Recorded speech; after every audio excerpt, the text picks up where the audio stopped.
వర్ధిల్లాలి ఎస్సీ/ఎస్టీ/బీసీ మైనారిటీ ఐక్యత, వర్ధిల్లాలి ఎస్సీ/ఎస్టీ/బీసీ మైనారిటీ ఐక్యత.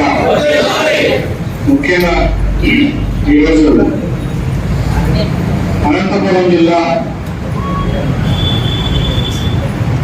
బీసీ సమన్వయ కమిటీ ఆధ్వర్యంలో జరుగుతున్నటువంటి ఈ సమావేశానికి అధ్యక్షత వహించిన మన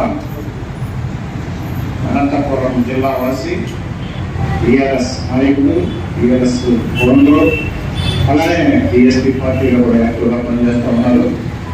ఇప్పుడు మా బీసీ సమన్వయ కమిటీలో హోమ్ కన్వీనర్గా పనిచేస్తూ ఉన్నారు. వారి ఆధ్వర్యంలో ఇక్కడ ఈ కార్యక్రమాన్ని జరుపుకోవడం, వారి అధ్యక్షతన ఈ కార్యక్రమం నిర్వహించుకోవడం అనేది మనందరికీ ఆనందదాయకమైన విషయం. ఆయనకి నేను కృతజ్ఞతలు తెలుపుకుంటూ, అట్లానే ఇక్కడికి ముఖ్య అతిథిగా ఇచ్చేసినటువంటి మా రాష్ట్ర కన్వీనర్ గారు, మా బీసీ రమణ గారు, ఈ పక్కనే కడప జిల్లా వాసి, ఆయన ఈ కార్యక్రమానికి వచ్చేసినందుకు వారికి కూడా మనస్ఫూర్తిగా కృతజ్ఞతలు తెలుపుకుంటూ, మన రిటైర్డ్ జడ్జి గారు మా కొరవ కృష్ణప్ప వారు జ్యుడిషియరీలో న్యాయమూర్తిగా జిల్లా జడ్జి దాకా జిల్లా జడ్జి కూడా చేసి రిటైర్ అయిపోయి మన ఈ కార్యక్రమానికి ముఖ్య అతిథిగా ఇచ్చేసినందుకు వారికి, అట్లానే మా ఉద్యోగస్తుల బీసీ ఉద్యోగస్తుల నాయకులు, ఆయన చాలా పోరాటాలు చేసినటువంటి మా రమణయ్య గారు గుంటూరు నుంచి ప్రత్యేకంగా ఈ కార్యక్రమానికి వచ్చారు.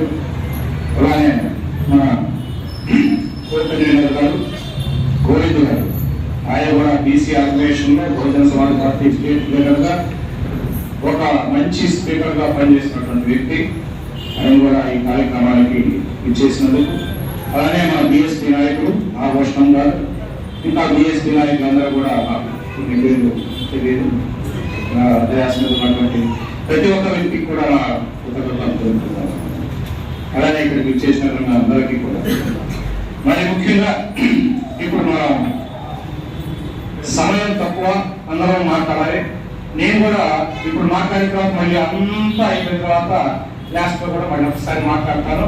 అది ఎక్కువ మాట్లాడిన అప్పుడు కూడా మనం జిల్లా కమిటీని ఏర్పాటు చేసుకొని జిల్లా కమిటీ డిక్లేర్ చేసుకోవడం కోసం లాస్ట్ లో మాట్లాడదాం. ఇప్పుడు ముఖ్యంగా ఇప్పుడు అసలు ఈ సమావేశం ఎందుకు ఏర్పాటు చేసుకున్నాం, అసలు మనం ఇక్కడ ఎందుకు కూర్చోవలసి వచ్చింది, అసలు మన పరిస్థితి ఏంటి, మనం ఎక్కడ ఉన్నాం, ఇక్కడ మహిళలు కూడా ఉన్నారు, ఇక్కడ ఉన్న పరిస్థితులు ఏంటి అనేదాన్ని కొంచెం చర్చించుకున్నాం. మరి ముఖ్యంగా ఈ రాష్ట్రంలో మనం అందరం చూస్తా ఉన్నాం, ఈ దేశంలో కూడా చూస్తా ఉన్నాం, దేశంలో కానీ రాష్ట్రంలో కానీ చూస్తా ఉన్నాం. ప్రభుత్వాలు ఎమ్మెల్యేలుగా, మంత్రులుగా చాలా మంది చేస్తా ఉన్నారు. ప్రభుత్వం కూడా మన కోసం చాలా పనులు చేస్తా ఉన్నాయి. పేదలకు నిర్మూలన కోసం, పేదల కోసం చాలా చాలా కార్యక్రమాలు చేస్తా ఉన్నాయి ప్రభుత్వాలు. ఎప్పటి నుంచో చేస్తా ఉన్నాయి. 75 సంవత్సరాల నుంచి వాళ్ళ స్వతంత్రం వచ్చిన తర్వాత ఇన్ని సంవత్సరాల నుంచి కూడా ఎన్నో కార్యక్రమాలు చేపడతా ఉన్నారు. కానీ మన జీవితాలు బాగుపడాలి. ఎందుకో మన అర్థం కాదు. ఓట్లన్నీ కూడా ఖర్చు పెట్టేది వ్యక్తి అంటే పేదరిక నిర్మూలన కోసం, ఈ దేశంలో ఉన్న పేదలందరినీ కూడా నిర్ణయించడం కోసం, అభ్యర్థి పైకి తీసుకురావడం కోసం మేము డబ్బంతా ఖర్చు పెడతా ఉన్నామని ఎన్నో స్కీములు, వందల వేల కోట్ల రూపాయలు ఖర్చు పెడతా ఉన్నారు. కానీ మనకి ఆర్థిక స్తోమత ఏం మాత్రం పెరగలేదు. ఆ డబ్బంతా ఎక్కడిపోతా ఉందో తెలియట్లేదు, ఆ డబ్బంతా ఎక్కడికి పోతుందో తెలియట్లేదు, ఆ డబ్బంతా ఏం చేస్తున్నారో తెలియట్లేదు. కానీ మన కోసమే ఖర్చు పెడతా ఉన్నారు. మీరు గమనించండి, ఏ బడ్జెట్ లో చూసుకున్నా, ఏ న్యూస్ పేపర్ లో చూసుకున్నా మేము పేదల కోసం ఉన్నాము అంటే వాడు ఉన్నవాడు ఎవరు? పేదవాడు కాదు, పేదల కోసం ఉన్నవాడు. ఆ చెప్పే మాట ఏంటంటే నేను పేదల కోసం ఉన్నాను, నేను ఖర్చు పెట్టేది మీకోసమే. కానీ మన డబ్బు ఈ రోజు ఈ దేశంలో ఉన్నటువంటి పేదలు కట్టుతున్న ట్యాక్స్, మనం ఈ దేశంలో ఉన్నటువంటి అతి ఎక్కువ జనాభా ఉన్నటువంటి పేద బడుగు బలహీన వర్గాల వాళ్ళు పట్టుస్తున్న ట్యాక్స్ తో ఉన్నత వర్గాలు అనేవాళ్ళు. ఉన్నత వర్గాలు అంటే నా దృష్టిలో బాగా కోట్లు మనల్ని మోసం చేసి సంపాదించినటువంటి వర్గాలు. ఏదైతే ఆధిపత్య కులాలు అంటున్నామో, ఆధిపత్య కులాలు అంటే మనలో కూడా కొంతమంది బీసీలు, ఎస్సీలు, ఎస్టీలు, మైనార్టీల్లో కూడా ఉన్నత వర్గాలు ఉన్నారు. వాళ్ళు కూడా అందులో కలిసిపోయారు. మనకి మనతోనే లేదు. ఒక్క చట్టం విషయంలో కూడా క్షుణ్ణంగా పేదవాడికి నేను ఇవ్వాలి, పేదవాడికి అభివృద్ధి చేయడం కోసం 5 కోట్లు ఖర్చు పెడుతున్నావు, ఈ డబ్బు ఏం చేస్తున్నావు అనేది అడిగే పరిస్థితి మన కులాలలో ఏదైతే మనం అనుకుంటా ఉన్నామో, బీసీలు, ఎస్సీలు, ఎస్టీలు, మైనార్టీలు, మన కులాల నుంచి ప్రాతినిధ్యం వహిస్తున్నటువంటి ఏ ఒక్క వ్యక్తి కూడా వచ్చేది చేసే పరిస్థితి లేదు. పదవి వచ్చేంత వరకు మనందరం ఒకటి. నేను యాదవ్, యాదవ్ నేను ఎమ్మెల్యే కావాలా లేదు, ఇంకొక కులం. ఈ విధమైన కాన్సెప్ట్ తో మన కులాలను అడ్డం పెట్టుకుని మన వాళ్ళు కూడా రిప్రజెంటేషన్ చేసి తప్ప మూలాన్ని ఎవరు కూడా గమనించలేదు. అందుకే నేను చెప్తా ఉన్నాను, అందుకే ఈ బీసీ కార్పొరేషన్ కమిటీ ఏర్పాటైంది. ఎందుకంటే సమయం లేదు, ఇంకా చాలా చర్చించుకోవాలి. ఈ ప్రభుత్వాల గురించి మాట్లాడుకోవాలంటే చాలా చాలా ఉంది. ఒక్కొక్క స్కీమ్ గురించి చెప్తే మీరు ఆశ్చర్యపోతారు. ఎన్ని వందల కోట్లు. ఏ ఒక్క ఎగ్జాంపుల్ గా ఒకే ఒక స్కీమ్ చెప్తారో, కిలో 2 రూపాయలు బియ్యం. కిలో 2 రూపాయలు బియ్యం అంటే 2 రూపాయలు రూపాయికి ఇస్తానంటాడు. రూపాయికి బియ్యం అంటే అసలు బియ్యం పండడానికి ఎంత అవుతుంది, దాన్ని ఎక్స్పోర్ట్ చేయడానికి ఎంత ఖర్చు అవుతుంది, దాన్ని డిస్ట్రిబ్యూట్ చేయడానికి ఎంత ఖర్చు అవుతుంది, ఎన్ని వేల కోట్లు ఆ స్కీమ్ లో కుంభకోణాలు జరుగుతూ ఉన్నాయి. మనకి ఇచ్చే 10 కేజీల కోసం, మనకి ఇచ్చే 40 కేజీల కోసం మన పేరు చెప్పి మధ్యలో ఎంతో మంది ఎన్ని ఇస్తా ఉన్నారో. ఇలాంటి స్కీమ్లు ఎన్నో ఉన్నాయి. అంటే మీకు ఎగ్జాంపుల్ గా ఒక స్కీమ్ మాత్రం చెప్పాను. భారతదేశం మొత్తం మీద కూడా ఇదే తంతు జరుగుతూ ఉంది. దీనికి మొత్తానికి కారణం ఏమిటయ్యా అంటే ఒకే ఒకటి.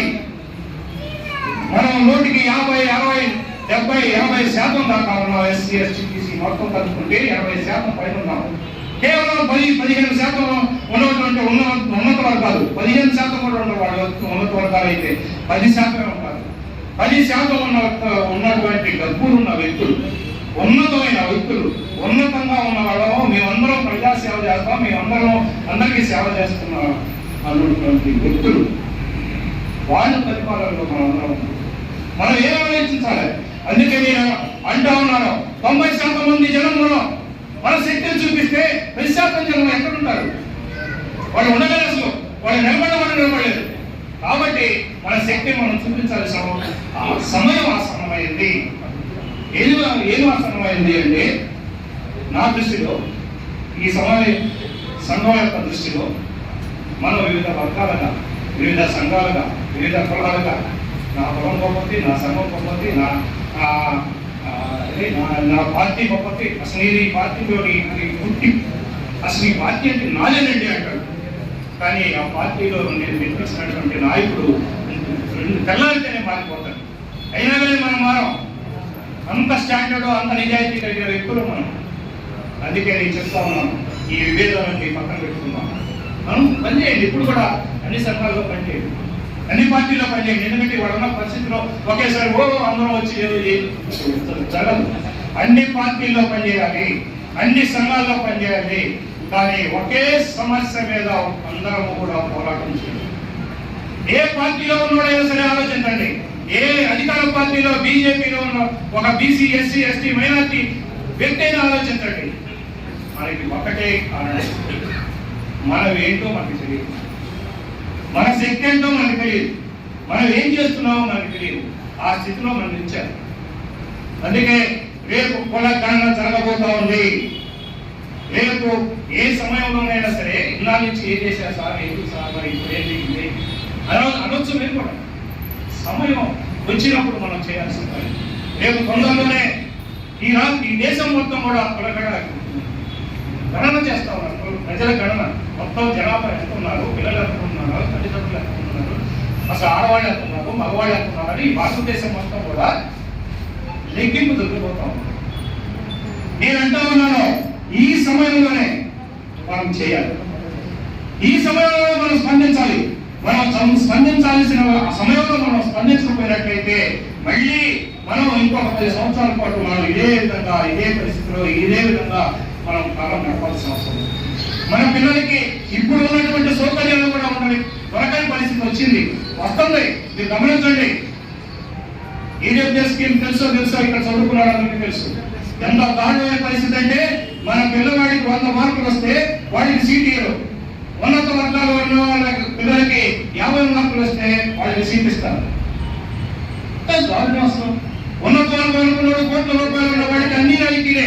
బస్సులు రాయితీలు, గెస్ట్ హౌస్ రాయితీలు, హైవే మీద పోయే టోల్ గేట్లు రాయితీలు, అన్ని రాయితీలే. వాడు కట్టగలగడం, వాడు గవర్నమెంట్ నుంచి డబ్బులు వస్తున్నాయి, అన్ని వస్తున్నాయి. కానీ రాయితీలు అన్ని వాడే అనుభవిస్తాడు. అదే కాకుండా ఈడబ్ల్యూఎస్ స్కీమ్ వచ్చింది. 10% కూడా 10% రిజర్వేషన్స్ ఉన్నత వర్గానికి ఇచ్చారు అంటే వాళ్ళకు ఉన్నది 2% మంది జనాలు.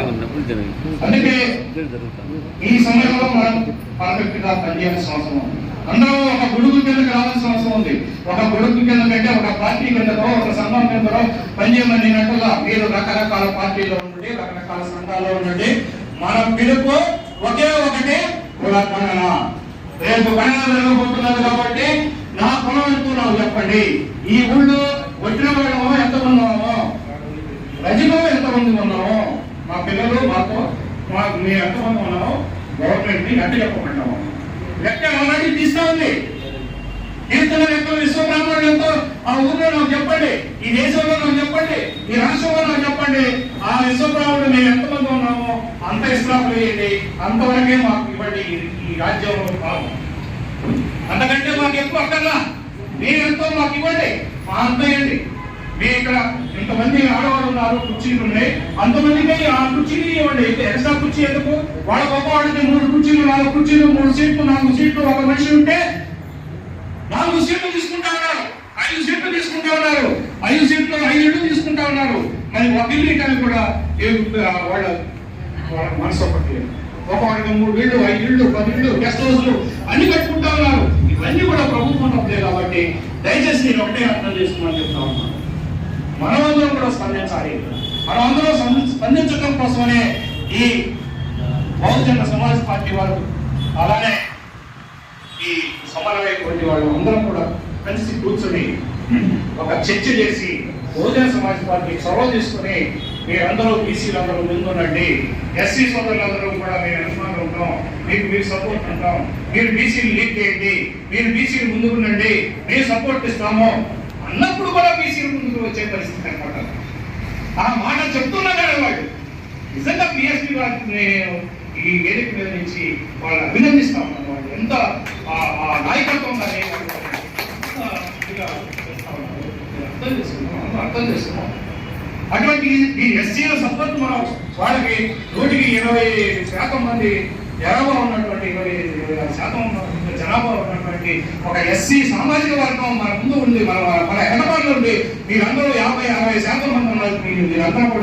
మీరందరూ సపోర్ట్ చేసి మీరందరూ లీడ్ చేయండి అయ్యా, మీరందరూ మాట్లాడండి, మీరందరూ మీ జనాభా ఎక్కువ ఉంది, మీ వర్గాల కోసం మీరు మాట్లాడండి. మీకేమీ లేదు, మాకన్నా రిజర్వేషన్ ఇచ్చారు, మాకన్నా ఈ రోజు ఎమ్మెల్యే కావడానికి మా జనాభా పథకం మీద వాళ్ళ జనాభా ఎంత ఉందో అన్ని ఎమ్మెల్యేలు ఇస్తా ఉన్నారు, అన్ని సీట్లు ఇస్తా ఉన్నారు, అన్ని ఇస్తా ఉన్నారు. వాళ్ళకి అంత అవసరం కూడా లేదు.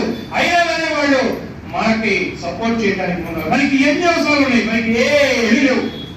నిజంగా బీసీ పిల్లలు ఈ జనాభా గణన జరగకపోతే ముందు చాలా దౌర్భాగ్య పరిస్థితుల్లో మనం జీవించాల్సిన అవసరం ఉంది. కాబట్టి ముఖ్యంగా బీసీలకు నేను విన్నవించుకుంటాను. అందుకోసమే బీసీ కోఆర్డినేషన్ కమిటీ పెట్టి దానికి చైర్మన్ గా నన్ను పెట్టి, అలానే కన్వీనర్ గా మా బీసీ రమణ గారిని పెట్టి, అలానే కో కన్వీనర్ గా మన శ్రీరాములు గారిని, అలానే మన గోవింద్ గారిని పెట్టి, ఇంకా కో కన్వీనర్లు చాలా మంది ప్రతి జిల్లా నుంచి పెట్టి ఈ ఒక ఉత్తృతంగా ఒక శక్తిగా తీసుకెళ్ళడానికి మేము ఈ కార్యక్రమాన్ని చేపట్టాం. ఈ కార్యక్రమానికి అందరూ కూడా సపోర్ట్ చేయాలి. ఇక్కడ ఒక విషయం గమనించాలి, మనం ఏ వారితో విభేదం లేదు. ఏ ఒక్క నాయకుడి మనం ఒక పెద్ద చట్టబడం ఏంటంటే, మనం పొద్దులేస్తే చంద్రబాబు నాయుడు చెప్తాం, మళ్ళీ పొగుడతాం, 2 పనులు మనమే చేసేది. జగన్మోహన్ రెడ్డిని చెప్తాం, అతన్ని పొగుడతాం, అలానే మోడీని చెప్తాం, అతన్ని పొగుడతాం. ఇదే పని మనకి రెండో పనులు. ఆ పార్టీని పొగుడతాం, ఈ పార్టీని చెప్తాం, ఆ పార్టీ. మన గురించి మనం చెప్పుకోం. ఇక్కడ ఉన్నటువంటి నాయకులు ఎవరైనా సరే, ఇప్పుడైనా సరే ఈ డయాస్ మీద కానీ బయట కానీ ఎవరున్నా కానీ నేను ఒకటి చెప్తా ఉన్నాను. ఈ డయాస్ మీద నుంచి మీరందరికీ కూడా ఉన్నప్పుడు చెప్తా ఉన్నాను, నా గురించి నేను చెప్పుకోవాలి, నా బీసీ వాడి గురించి నేను చెప్పుకోవాలి, నా చరిత్ర ఏంటో నేను చెప్తాను. వాడి చరిత్ర మనకి అవసరం లేదు, వాడిని విమర్శించాల్సిన అవసరం లేదు, పోవాల్సిన అవసరం లేదు, వాళ్ళతో మనకి విభేదం కూడా లేదు. మన సమస్య మీద మనం క్షుణ్ణంగా మనం ఆలోచించాలి. చెప్పుకొని మన చరిత్ర చెప్పుకొని నా బీసీ చరిత్ర చెప్పుకొని మనం ఏం చేయాలి అనేది చెప్పండి దయచేసి. తర్వాత ఈ కులగణలలో ఈ ఉద్యమానికి మనం ఏ విధంగా ముందుకెళ్దాం అది సలహా ఇవ్వండి. ఏ విధంగా చేస్తే బాగుంటుంది. ఈ రాష్ట్రంలో జరుగుతున్న రాజకీయాలన్నీ కూడా ఇక్కడ ఉన్నటువంటి మేధావులందరికీ తెలుసు కాబట్టి మీరందరూ కూడా కులగణన మీదనే మనం రేపు కులగణనకి ఉద్యమంగా చేయబోతా ఉన్నాం. తప్పనిసరిగా ఉద్యమంగా చేసుకోవాలి. ఈ ఇట్లా 4 గోడల మధ్యలో ఎప్పుడు కూడా మనం ఉపన్యాసాలు చెప్పుకుంటా చాతస్థ వాదాలు చెప్పుకుంటా లేకపోతే ఏదో నాయకుల గురించి చెప్పుకుంటూ ఉండే కంటే మనం ప్రాక్టికల్ గా చేయాలి. లేదు నాకు కూడా టైం అయిపోతే కష్టమైన విషయం. దయచేసి ఒక్కరు తప్పుడుతో మాట్లాడాలని మనం చేస్తాం. విషయం ఏంటంటే మనం ఈ జనాభా మన శక్తి 50 నుంచి 60 లాట్లు ఉంది ఓన్లీ బీసీలు. అలానే ఎస్సీలు తెలిపితే మొత్తం 80% మంది జనం ఉన్నాం. మన జనాభా అంతా కూడా 4 రోడ్ల మీద మనం చూపించాలి మన శక్తిని తప్ప మన 4 గోడల మధ్య మాట్లాడుకోవడం అనేది మానేయాలని మా బీసీ సమన్వయ కమిటీ నిర్ణయం తీసుకుంటుంది. కాబట్టి దయచేసి మనం ఈ అనంతపురంలో ఈ మన జనాభా ఎంతమంది ఉన్నామో మనం రోడ్ల మీద తీసుకురావాల్సిన పరిస్థితి. ఎవరైనా ఏమంటానికి లేదు నేను ఎంతమంది ఉన్నామో మాకు ఇంత వాటా ఇవ్వాల్సిందే ప్రభుత్వాన్ని మనం చెప్పే విధంగా ఈ జనగణన ఏ విధంగా జరగాల ఆ ఈ జనగణన అయిపోయేంత వరకు ఆ జనగణన సాధించేంత వరకు కూడా మనం పోరాటం చేయాలని